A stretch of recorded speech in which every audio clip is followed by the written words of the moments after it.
आपण पाहिलं आसीन मुद्रा, स्थानक मुद्रा, शयान मुद्रा आणि यानक मुद्रा.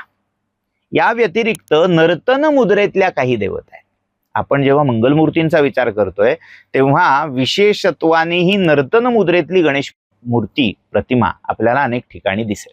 तर जेव्हा आपण मंगलमूर्तींचा गणेशाचा विचार करतोय तेव्हा सगळ्यात प्रसिद्ध मुद्रा ही जी आसीन आहे तीच आहे.